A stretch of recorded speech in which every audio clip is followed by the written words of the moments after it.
सीता राम राम राम सीता राम राम राम सीता राम राम राम सीता राम राम राम सीता राम राम राम सीता राम राम राम सीता राम राम राम सीता राम राम राम सीता राम राम राम सीता राम राम राम सीता राम राम राम सीता राम राम राम सीता राम राम राम सीता राम राम राम सीता राम राम राम सीता राम राम राम सीता राम राम राम सीता राम राम हर हर महादेव। सीताराम लक्ष्मण तीनों स्नान करने के लिए गए। दशरथ जी का आगमन हुआ। दशरथ जी पधारे। प्राण छूट चुके थे दशरथ बाबा के, और दशरथ जी के जब प्राण छूट चुके तो दशरथ जी महाराज आकर खड़े हुए राम से बोले, राम मुझे पिंडदान कर दो, नहीं तो मैं नरक चले जाऊंगा। पिंड दो मुझे। राम जी ने कहा, पिताजी पिंड बनाने के लिए तो अन्न चाहिए, और अन्न हमारे पास में नहीं है। हम भिक्षा मांग कर लाएंगे तब आपको ला कर दे देंगे। आप कल आकर पिंड लेकर जाओ। ठीक है। राम जी भिक्षा के लिए चले गए। दूसरे दिन सीता मैया स्नान करने के लिए गई। जैसे ही स्नान करने के लिए गई तो दशरथ जी फिर आ गए, बहू रानी हमें पिंड दे दो।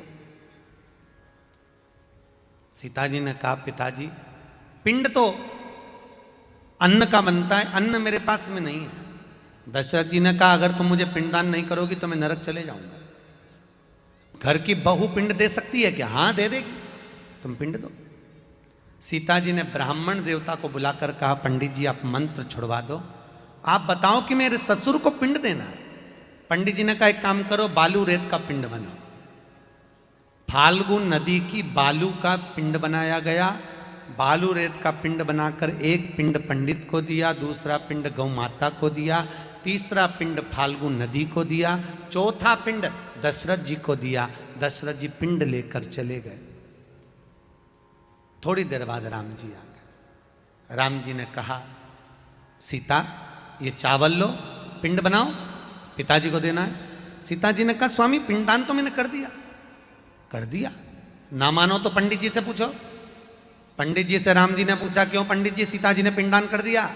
पंडित जी ने मन में सोचा, बालू रेत का पिंड दिया, क्या मेरे बच्चों का पेट भराएगा? क्या मेरा पेट भराएगा? राम जी के हाथ में चावल देखे तो पंडित जी ने कहा, महाराज सीता जी ने कोई पिंडदान नहीं करा। जैसे ही पंडित जी झूठ बोले, सीता जी की आंख में आंसू भर गए। रोते हुए मां जानकी बोली, रे ब्राह्मण तूने पिंडदान करवाया और तू झूठ बोल रहा है? ए ब्राह्मण देवता, मैं तुझे श्राप देती हूं, तो कितना भी जोड़ लेना हमेशा तेरे यहां कमी ही पड़ेगी। तू झूठ बोला। सीता जी ने गौ माता से कहा, गौ माता आप तो बोलो कि मैंने पिंडदान करा। गाय ने राम जी के हाथ में चावल देखकर कह दिया, सीता जी ने कोई पिंडदान नहीं करा। सीता जी ने श्राप दे दिया, गौ माता तेरा पूरा शरीर पूजा जाएगा पर तेरा मुख अपूज्य माना जाएगा, क्योंकि तू मेरे पति के सामने, राम के सामने झूठ बोली। तो झूठ बोली, असत्य। गाय 2 बार झूठ बोली। सीता जी ने बाद में फाल्गु नदी से कहा, नदी तू तो बोल, तेरे जल में मैंने पिंडदान करा। फाल्गु ने सोचा मेरी बालू रेत मुझ में डाल दी, कोई पिंडदान होता है? फाल्गु ने कह दिया सीता जी ने कोई पिंडदान नहीं करा। सीता जी ने श्राप दे दिया, फाल्गु नदी एक गया नदी, मैं तुझे श्राप देती हूं, जब तक तुझे खोदे नहीं तब तक तुझ में पानी निकले नहीं। आप में से कितने लोग हैं जो गया जी गए? गयो गया जी? अगर गया जी गए होगे, पूरी फाल्गु नदी पर बालू रेत जमी होती है, इतना खोदो तब उसमें पानी निकलता है, तब जाकर कोई पिंडदान कर पाता है। फाल्गु को भी श्राप, गया नदी को श्राप। सीता जी ने तब दशरथ जी को याद किया। दशरथ जी का हाथ निकलकर गया नदी के बीच में आया, उस हाथ को राम जी ने छू लिया, वो पत्थर का हो गया। आज भी अगर गया जी जाते हो तो दशरथ जी का हाथ है गया नदी के बीच में, जिस पर लोग पिंडदान करने के लिए जाते हैं। पिंड देने की।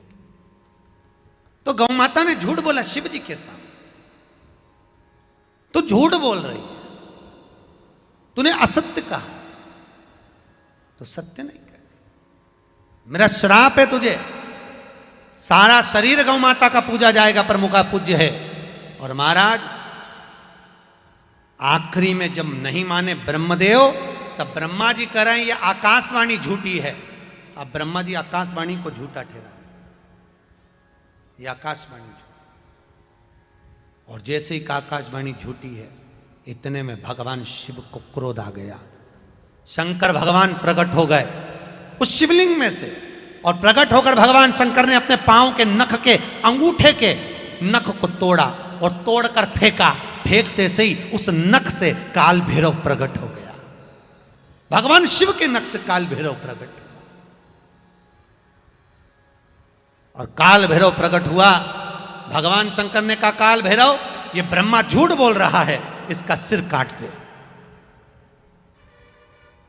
भगवान काल भैरव ने अपने पांव की चीटी उंगली के नख को तोड़कर जो फेंका, फेंकते से ब्रह्मा जी का सिर कट गया।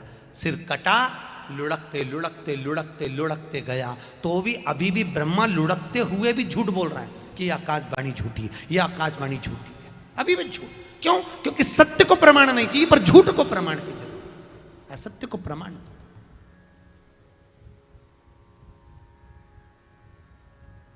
बहुत प्रमाण। और याद रखो अपनी जिंदगी में दिन भर में एक बार सरस्वती अपने मुंह से निकलती है, 24 घंटे में एक बार। इसलिए कभी भी गलत मत बोलो, झूठ मत बोलो, सत्य बोलो। सत्यम शिवम सुंदर, झूठ नहीं कहना। ब्रह्मा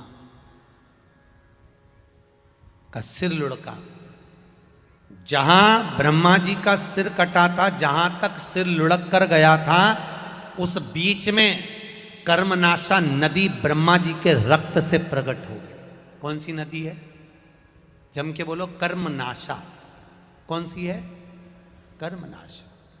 पूरे भारत की भूमि पर केवल एक नदी है, जिस नदी के घाट पर लिखा हुआ है इसका पानी मत पीना, इसका हाथ मत धोना। इसमें पूरी दुनिया में केवल एक नदी है जिसमें कुत्ता भी पानी नहीं पीता। तो कौन सी नदी है? जम के बोलिए, कर्मनाशा। कहाँ बह रही है? लखनऊ से इलाहाबाद के बीच में है, 14 किलोमीटर की शिव महापुराण में लिखा है। अगर आज के समय में उस नदी को नापोगे तो वो 24 किलोमीटर की निकलेगी, पर शिव पुराण में 14 किलोमीटर। 14 किलोमीटर की नदी पर यूपी गवर्नमेंट ने बड़े बड़े बोर्ड लगा कर रखे हैं, इसमें हाथ ना धोइए, इसमें पानी ना पिए, इसमें कोई स्नान ना करे। एक कर्मनाशा है, ब्रह्मा जी के रक्त से बनी हुई, झूठ बोलकर बनी हुई नदी है कर्मनाशा। इसलिए पूरी दुनिया में केवल एक नदी है जिस पर पक्षी भी पानी नहीं पीता, कुत्ता भी मुंह नहीं मारता, कोई जीव भी उस नदी के अंदर मुख नहीं देता, वो केवल कर्मनाशा। अगर कोई विद्वान ब्राह्मण नदी के उस पार भी जाना है तो पूरी 14 किलोमीटर की नदी को क्रॉस कर कर जाता है, नाव में बैठकर भी नहीं जाता। क्योंकि अगर कर्मनाशा का जल भी अगर शरीर को छू जाएगा तो कर्मनाशा का नियम है कि कर्मनाशा नदी में अगर कोई हाथ भी डोब दे, कर्मनाशा में अगर किसी ने स्नान कर लिया, पांव धो लिया, पानी पी लिया या हाथ का स्पर्श भी हो गया, तो उसकी 7 पीढ़ी में दादा परदादा ने अगर कोई व्रत करा हो, पुण्य करा हो, सत्कर्म करा हो, तो उसकी 7 पीढ़ी के कर्मों का नाश हो जाता है। कर्मों का नाश हो जाता है उस कर्मनाश। ब्रह्मा जी का सर लुढ़कता गया बहुत दूर तक, बहुत दूर। तब भगवान विष्णु ने भगवान शिव की स्तुति करी, भोलेनाथ आप कृपा करिए, ये ब्रह्मा जी का सिर जो लुढ़का है, ये कटा हुआ सिर कहां जाएगा, आप कृपा करिए। ब्रह्मा जी को लोग अपशब्द कहेंगे, महाराज आप कृपा करिए। तब भगवान ने कृपा करी, शंकर भगवान से स्तुति करी, भगवान विष्णु ने नाम स्मरण करा, भगवान शंकर का नाम स्मरण, भगवान शंकर की स्तुति करी। ओम नमः शिवाय, ओम नमः शिवाय, ओम नमः शिवाय, भगवान शंकर की स्तुति कर कर प्रणाम कर कर नमन किया। महाराज कृपा करिए। भगवान शंकर ने कहा भगवान नारायण से नारायण मांगो, क्या चाहते हो? भगवान विष्णु कहते हैं प्रभु एक कृपा कर दो, इन भगवान ब्रह्मा का जो सिर कटा है इस पे कृपा कर दीजिए। भगवान शंकर ने कहा ए नारायण, तुम्हारे कहने पर ब्रह्मा के इस मस्तक से मैं बड़ का पेड़ बट वृक्ष उत्पन्न करता हूं। कौन सा वृक्ष उत्पन्न हुआ? कौन सा पेड़ उत्पन्न हुआ? बड़ का पेड़। क्या बोलते हो? बट वृक्ष। कौन सा वृक्ष है? वट वृक्ष। बड़ का पेड़ उत्पन्न हो गया। भगवान ने कहा ब्रह्मदेव, तुम्हारे झूठ बोलने वाले इस मुख से यह बड़ का पेड़ उत्पन्न हुआ है, इसलिए इस वट वृक्ष के नीचे केवल शंकर की पूजन हो सकती है, पितरों की पूजन हो सकती है, पूर्वजों की पूजन हो सकती है, बाकी की पूजन इस वट वृक्ष के नीचे नहीं होगी। अखंड सौभाग्यवती माताएं सौभाग्य पाने के लिए मात्र एक दिन इसके नीचे पूजन करने की आएंगी, उसको कहते